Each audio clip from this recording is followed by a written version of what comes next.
ইরানকে ঠেকাতে গিয়ে আমেরিকা কি কিম জং উনের জন্য পথ একটু ফাঁকা করে দিচ্ছে? মধ্যপ্রাচ্যের যুদ্ধ যদি দক্ষিণ কোরিয়ার নিরাপত্তা সমীকরণ নাড়িয়ে দেয়, তাহলে এটা শুধু যুদ্ধ নয়, এটা বিশ্ব শক্তির টানাপোড়েনের নতুন মানচিত্র।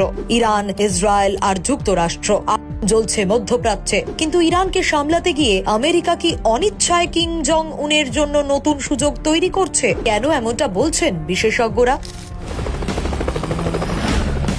সবশেষ আন্তর্জাতিক রিপোর্ট বলছে, দক্ষিণ কোরিয়া থেকে কিছু মার্কিন প্রতিরক্ষা সম্পদ মধ্যপ্রাচ্যে সরানোর প্রক্রিয়া শুরু হয়েছে। সিউল চাইলেও যুক্তরাষ্ট্রকে তার নিজস্ব অস্ত্র অন্য ফ্রন্টে সরানো থেকে আটকাতে পারবে না। রয়টার্সের প্রতিবেদনে প্যাট্রিয়ট প্রতিরক্ষা ব্যবস্থার পুনর্মোতায়েনের আলোচনা নিশ্চিত হয়েছে, আর ওয়াশিংটন পোস্টের বরাতে থার্ডের কিছু অংশ সরানোর কথাও সামনে এসেছে। তবে পেন্টাগন এখনো থার্ড সরানোর বিষয়ে আনুষ্ঠানিক ঘোষণা দেয়নি। এখানেই লুকিয়ে রয়েছে টুইস্ট। আসলে এটা শুধু সরানোর খবর নয়, এটা একটা সংকেত। সংকেতটা হলো মধ্যপ্রাচ্যের যুদ্ধ এখন এতটাই চাপ তৈরি করছে যে আমেরিকাকে এক ফ্রন্ট বাঁচাতে এখন অন্য ফ্রন্ট থেকেও শক্তি টানতে হচ্ছে। থার্ড শুধু একটা মিসাইল ডিফেন্স সিস্টেম নয়, দক্ষিণ কোরিয়ায় এটা একটা বার্তা। উত্তর কোরিয়াকে বলা আমেরিকা এখানে আছে। এখন যদি সেই প্রতিরক্ষার অংশ সরিয়ে নেওয়া হয়, তাহলে প্রশ্ন উঠবেই, ওয়াশিংটন কি গালফে আগুন নেভাতে গিয়ে কোরীয় উপদ্বীপে নতুন উদ্বেগ তৈরি করছে? এখন অনেকে বলবেন, তাহলে কি কিম জং উন কালই হামলা করবেন? না, এমন কথা এখনই বলা যাবে না। কিন্তু এটাও ঠিক, ভূ রাজনীতিতে সুযোগ বলে একটা জিনিস আছে, আর উত্তর কোরিয়া বহুদিন ধরেই এমন সময়ের অপেক্ষায় থাকে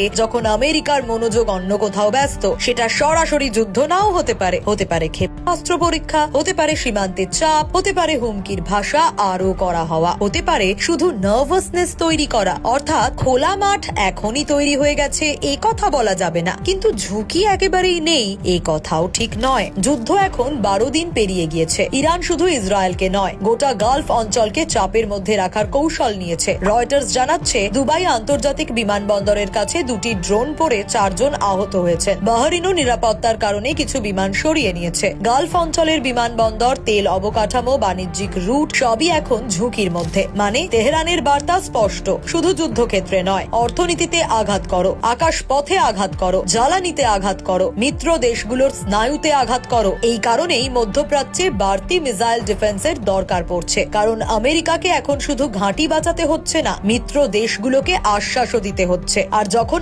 একসঙ্গে এতগুলো চাপ আসে, তখন শক্তিশালী দেশকেও নিজের সামরিক সম্পদ নতুন করে সাজাতে হয়। এই জায়গাটাই সবচেয়ে গুরুত্বপূর্ণ। অনেকে এখনো এই যুদ্ধকে দেখছেন ইরান বনাম ইসরায়েল অথবা ইরান বনাম আমেরিকা হিসেবে, কিন্তু আসল ছবি বড়। একদিকে গালফে মার্কিন ঘাঁটি, জাহাজ, আকাশপথ, তেল করিডোর রক্ষা করতে হচ্ছে, অন্যদিকে পূর্ব এশিয়ায় উত্তর কোরিয়ার ক্ষেপণাস্ত্র হুমকি ঠেকিয়ে রাখতে হচ্ছে। দুই মঞ্চে একসঙ্গে শক্তি ধরে রাখা সহজ নয়। আর যদি সত্যি দক্ষিণ কোরিয়া থেকে প্রতিরক্ষা সরিয়ে এনে মধ্যপ্রাচ্যে বসাতে হয়, তাহলে সেটা দেখিয়ে দিচ্ছে এই যুদ্ধ শুধু আঞ্চলিক সংকট নয়, এটা এখন সংযুক্ত বৈশ্বিক নিরাপত্তা সংকট। তার উপর অর্থনৈতিক চাপও বাড়ছে। গালফে হামলা মানে ফ্লাইটে চাপ, কার্গোতে চাপ, জ্বালানিতে চাপ, বিনিয়োগে চাপ। রয়টার্স বলছে, গালফ আরব দেশগুলো নিজেরা যুদ্ধ শুরু করেনি, কিন্তু তার মূল্য দিচ্ছে তারাই। নিরাপত্তা, অর্থনীতি আর অবকাঠামো সব দিক থেকে।